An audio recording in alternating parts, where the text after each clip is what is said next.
Financial planning ఎలా చేసుకోవాలి, ఎక్కడ డబ్బుల్ని ఇన్వెస్ట్ చేస్తే మంచి రిటర్న్స్ వస్తాయి, మ్యూచువల్ ఫండ్స్ పై వెబినార్ ఈ నెల 19-20న. హాయ్ హలో నమస్తే, welcome back to iDream media.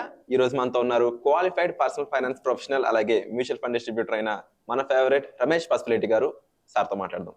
నమస్కారం సార్. నమస్తే అండి. ఈ రోజు ఒక కేస్ స్టడీ క్వశ్చన్ తో మీ ముందుకు వచ్చాను. ఎవరైతే మనకి కొంతమంది మెయిల్స్ చేస్తూ ఉన్నారనమాట, అంటే రమేష్ పసుపులేటి గారితో మాకు కొన్ని ఫైనాన్షియల్ అడ్వైజెస్ అనేవి కావాల్సి ఉంది, మా పరిస్థితి ఎలా ఉందని చెప్తూ ఉన్నారు. అలాగా ఈరోజు కిరణ్ అనే ఒక వ్యక్తి మనకి ఒక మెయిల్ చేయడం జరిగింది అనమాట. తన ఏజ్ అరౌండ్ 30 years ఉందన్నమాట. తను వచ్చేసి తన శాలరీ 1 lakh ఉందంట, వాళ్ళ వైఫ్ శాలరీ ఏమో 50,000 ఉంది. వాళ్ళ ఖర్చులు మంత్లీ ఒక 80 to 85,000 లేదా 65,000 నుంచే స్టార్ట్ అవుతున్నాయని చెప్తూ ఉన్నారనమాట. వీళ్ళ రిక్వైర్మెంట్ వచ్చేసి ఒక 1.5 crore హోము హైదరాబాద్లో కొనుక్కోవాలి, అలాగే కుదిరితే ఒక మంచి కార్ కూడా, ఒక 10 లక్షల కార్ కొనుక్కోవాలి, ఒక 10 years డౌన్ ది లైన్ అనేది వీళ్ళ ప్లాన్ అంటున్నారు. అయితే రమేష్ పసుపులేటి గారు ఇచ్చే సజెషన్స్ తోనే మేము ఇన్వెస్ట్ చేయాలనుకుంటున్నాము, ఎలాంటి సజెషన్స్ మాకు ఇస్తారో అని వాళ్ళు అడిగారు. మీరేం చెప్తారు ఆన్సర్? డెఫినెట్గా అండి. సో ఇది చాలా మంచి విషయం, ఎందుకంటే వాళ్ళు మంచి ప్లానింగ్ చేసుకున్నారు. సో వాళ్ళని అప్రిషియేట్ చేయాలి, ఎందుకంటే వాళ్ళు ఇన్కమ్ క్లియర్గా మెన్షన్ చేశారు. 1 lakh rupees హస్బెండ్కి, 50,000 వైఫ్కి, అంటే 1.5 lakh సంపాదిస్తున్నారు. సో డీసెంట్గా ఒక మంచి ఇన్వెస్ట్మెంట్ చేసుకోవచ్చు. సో ఇంకొకటి 65,000 rupees ఖర్చులు అన్నారు. సో అది కూడా వాళ్ళు కరెక్ట్ క్యాలిక్యులేట్ చేశారు. సో 65,000 ఖర్చులు పోతే అప్రాక్సిమేట్లీ 85,000 rupees వాళ్ళకి నెట్ ఇన్కమ్ ఉంది. ఓకే. సో వాళ్ళ గోల్స్ కూడా క్లియర్గా మెన్షన్ చేశారు. సో కార్కి ఎంత అనేది మెన్షన్ చేయలేదు. సపోజ్ కార్కి మనం ఒక 25 lakhs కార్ కావాలనుకో, ఓకే. సో ఒక మంచి కారు, ఈవీ కారు, మంచి మోడల్ కావాలంటే ఇవాళ 25 lakhs అవుతుంది. సో ఈ రెండింటికి ప్లాన్ చేయాలనుకుందాం. ఇంకొకటి వాళ్ళు మెన్షన్ చేయాల్సింది ఏంటంటే వాళ్ళ టర్మ్ ప్లాన్ ఉందా లేదా మెన్షన్ చేయలేదు. ఓకే. తర్వాత హెల్త్ ప్లాన్ ఉందా లేదా మెన్షన్ చేయలేదు. హెల్త్ ఇన్సూరెన్స్ కానీ టర్మ్ ఇన్సూరెన్స్ కానీ ఉందా లేదా అనేది తెలియదు మనకి. తెలియదు. దాని తర్వాత ఆల్రెడీ ఏమైనా ఇన్వెస్ట్మెంట్ చేశారా లేదా చెప్పలేదు. సో ఇది ఒకటి చెప్తే మనం ఇంకా క్లారిటీగా ఇవ్వచ్చు.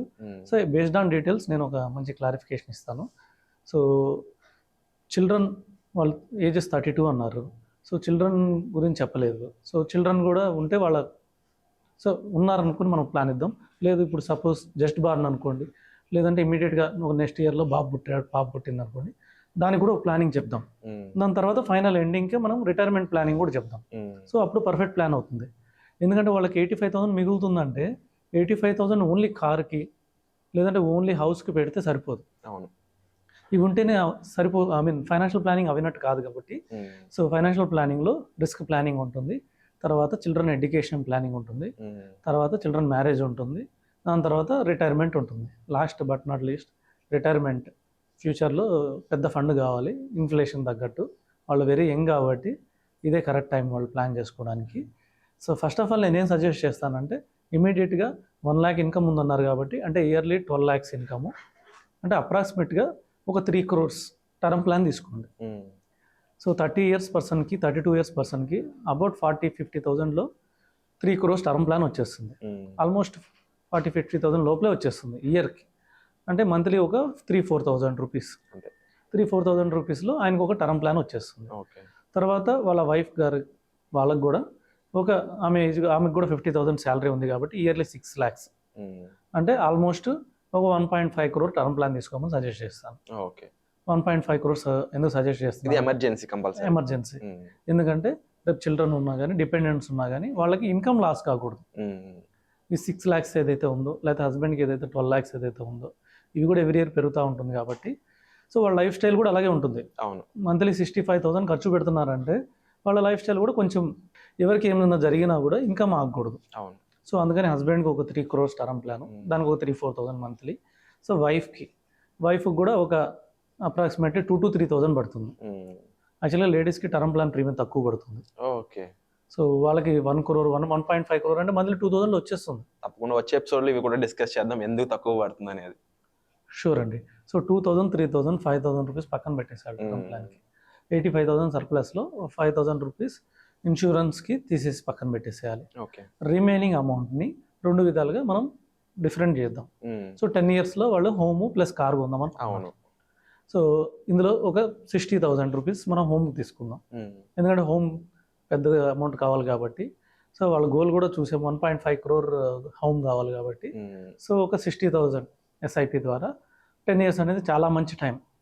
సో 10 yearsలో వాళ్ళు 60,000 మంచి హ్యాపీగా మిడ్ అండ్ స్మాల్ క్యాప్, ఒక లార్జ్ క్యాప్, అంటే వాళ్ళు పెట్టే 60,000లో ఒక 20,000 రూపీస్ లార్జ్ క్యాప్లో, అది కూడా నిఫ్టీ 50 ఫండ్లో, నిఫ్టీ 50 ఇండెక్స్ ఫండ్లో పెట్టుకోవచ్చు. ఇంకొక 20,000 మిడ్ క్యాప్ ఇండెక్స్ ఫండ్లో కానీ లేదంటే మంచి మిడ్ క్యాప్ కంపెనీ ఫండ్లో కానీ ఇన్వెస్ట్ చేయొచ్చు. ఇంకొక స్మాల్ క్యాప్ కూడా ఒక 20,000 మంచి స్మాల్ క్యాప్ ఇండెక్స్ ఫండ్లో కానీ, సో మంచి దానికి సంబంధించిన ఈటీఎఫ్లో కానీ ఇన్వెస్ట్ చేసుకోవచ్చు. ఇలా 60,000 ఇన్వెస్ట్ చేస్తే మినిమం 15% రిటర్న్ జనరేట్ చేయొచ్చు. ఎందుకంటే వాళ్ళ పోర్ట్ఫోలియోలో 66% మిడ్ స్మాల్ ఉన్నాయి. మనం ఫస్ట్ 33% లార్జ్ క్యాప్ ఇచ్చాము, అది సేఫ్ బెట్. ఆ సేఫ్ బెట్లో ఏమవుతుందంటే 12 to 15% రిటర్న్ జనరేట్ అవుతుంది లార్జ్ క్యాప్లో కూడా.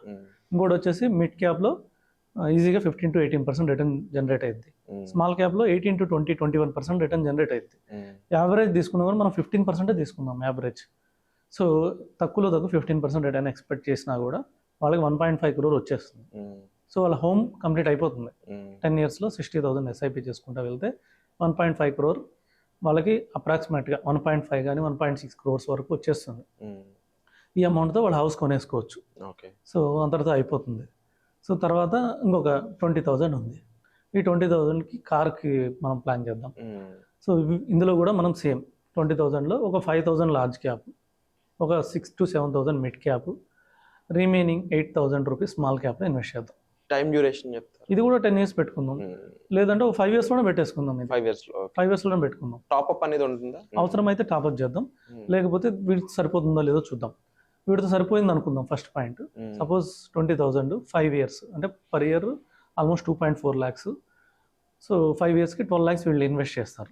15% చొప్పున అప్రాక్సిమేట్గా 18 lakhs వస్తుంది. సో 18 lakhs వాళ్ళ కార్కి ఎంత కావాలి? 25 lakhs కావాలి. సో సరిపోవట్లేదు. సో మీరు చెప్పినట్టు సరిపోవట్లేదు కాబట్టి ఇక్కడ నుంచి 10% 10 to 15% స్టెప్అప్ చేద్దాం. అంటే ఈ మంత్ 20,000 అనుకోండి. నెక్స్ట్ ఇయర్ ఏమవుతుందంటే ఇద్దరు ఇన్కమ్ పెరుగుతుంది. ఇది 1 lakh ఉంది, నెక్స్ట్ ఇయర్ 1,20,000 అవుతుంది. లేదా 1,10,000 అవ్వచ్చు. వాళ్ళ మిసేజ్ 50,000 ఉంది, మేబీ 55,000 లేదా 60,000 అవ్వచ్చు. సో అలాగే సిప్పును కూడా మనం పెంచుకుందాం. 20,000 ఉన్నదని నెక్స్ట్ ఇయర్ ఒక 15% పెంచుదాం, 23,000 చేద్దాం. ఆ నెక్స్ట్ ఇయర్ ఇంకొక 15% పెంచుదాం, 27,000 చేద్దాం. ఇట్లా చేస్తే వెళ్తే 5 years తర్వాత 25 lakhs వచ్చేస్తుంది. అప్రాక్సిమేట్లీ 25 lakhs వచ్చేస్తుంది. సో 5 yearsలో ఒక లగ్జరీ కారు, 10 yearsలో ఒక house without EMI. So EMI తీసుకోవాల్సిన అవసరం కూడా లేదు.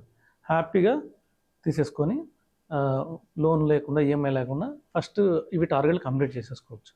తర్వాత వాళ్ళకు ఒక బాబు పాప, వాళ్ళ కోసం ఎడ్యుకేషన్, వాళ్ళ కోసం ఒక సపరేట్ సిప్. మనం ఇందాక అనుకున్నట్టు 1 lakh ఉంటే నెక్స్ట్ ఇయర్ 1,10,000 అవుతుంది. ఆ నెక్స్ట్ ఇయర్ తర్వాత పెరుగుతుంది, వాళ్ళ మిసెస్ కూడా శాలరీ పెరుగుతుంది. అఫ్ కోర్స్ ఖర్చులు పెరుగుతుంటాయి, శాలరీస్ వాళ్ళు గ్రో అవుతుంటారు, అండ్ ఈ ఇన్వెస్ట్మెంట్స్ తగ్గట్టు వాళ్ళకి ఇంకా బెటర్ ఫైనాన్షియల్స్ కూడా పెరుగుతుంటాయి. కాబట్టి ఐ థింక్ ప్రస్తుతానికైతే ఇప్పుడున్న సిచ్యువేషన్కి, వాళ్ళు ఉన్న క్వశ్చన్కి ఇచ్చిన ఆన్సర్ ప్రకారం చూసుకున్నట్లయితే వాళ్ళు వీలైనంత తక్కువ టైంలో కారు అండ్ ఇల్లు కూడా అచీవ్ చేయగలిగే ఒక బెస్ట్ ప్లాన్ అయితే సార్ ఈరోజు చెప్పడం జరిగింది. And wonderful sir. అండ్ ఇలా యాజ్ ఏ క్యూపీఎఫ్పి ఇలాంటి క్యాలిక్యులేషన్స్ కానీ, వాళ్ళకున్న సిచ్యువేషన్స్ మీరు క్యాలిక్యులేట్ చేయడం కానీ మీకు చాలా అలవాటు ఉంటుంది, అండ్ ఎంతోమంది మీరు డీల్ చేస్తుంటారు కదా. సో ఇదే ప్రాసెస్లో ఇంకా ఎలాంటి వాళ్ళు ఏమేమి అడగొచ్చు మిమ్మల్ని డైరెక్ట్ మన ఆడియన్స్తో షేర్ చేసుకుంటారా? డెఫినెట్గా అండి. మన దగ్గరికి వచ్చిన కస్టమర్స్ ఎవరైనా కానీ ఫస్ట్ వాళ్ళ పూర్తి ఇన్ఫర్మేషన్, అంటే వాళ్ళ ఇన్కమ్ ఎంత, తర్వాత వాళ్ళ ఎక్స్పెన్సెస్ ఎంత, తర్వాత వాళ్ళకున్న అసెట్స్ ఏంటి, తర్వాత లయబిలిటీస్, అప్పులు ఏమున్నాయి. ఫస్ట్లో ఏంటంటే ఫైనాన్షియల్ ప్లానర్గా మనం అప్పులు క్లియర్ చేస్తాం. First priority. ఇప్పుడు ఎట్లాగైతే హౌస్కి ప్రయారిటీ ఇచ్చామో ఫస్ట్ అప్పులకు ప్రయారిటీ ఇస్తాం. అవి క్లోజ్ చేసి వాళ్ళ గోల్స్ కూడా short term, mid term, long term ఏమేమి గోల్స్ ఉన్నాయి, వీటికి ఎంత అమౌంట్ మ్యూచువల్ ఫండ్ ద్వారా కానీ, suppose short term goal 1 year లోపల ఉంటే వాటికి లిక్విడ్ ఫండ్స్ ద్వారా కానీ, సో వీటి ద్వారా ఎలా రీచ్ అవ్వాలి. తర్వాత రిస్క్ ప్లానింగ్, రిటైర్మెంట్ ప్లానింగ్, తర్వాత ట్యాక్సేషన్ తోటి వాళ్ళకి పర్ఫెక్ట్ క్లియర్ పిక్చర్ ఇచ్చేస్తాం. ఇంకా వాళ్ళు ఎక్కడ డౌట్ పడాల్సిన అవసరం లేదు, అలా పర్ఫెక్ట్ ఫైనాన్షియల్ ప్లానింగ్ అయిపోతుంది. Wonderful sir. సో మీరు కూడా ఇలాగా మీ యొక్క సిచ్యువేషన్ షేర్ చేసుకోవాలనుకున్నట్లయితే మీరు కింద డిస్ప్లే అవుతున్న నెంబర్స్ కాల్ చేసి మీ సిచ్యువేషన్, మీకు సంబంధించిన విషయాలని చెప్పొచ్చు. డైరెక్ట్గా సార్కి ఇవి ఇన్ఫార్మ్ చేసి డైరెక్ట్ సొల్యూషన్ తీసుకొని లైఫ్ లాంగ్ ఒక ఫైనాన్షియల్ గైడ్గా మీకు కావాలనుకున్నట్లయితే పర్సనల్ అపాయింట్మెంట్స్ అనేవి ఓపెన్ ఉన్నాయండి. అలాగే అప్కమింగ్ పర్సనల్ అపాయింట్మెంట్స్ కోసం మీరు డిస్ప్లే అవుతున్న నెంబర్స్ కాల్ చేసి పూర్తి వివరాలను తెలుసుకోవచ్చు. సో వచ్చే ఎపిసోడ్లో మళ్ళీ కలుద్దాం. Thank you so much.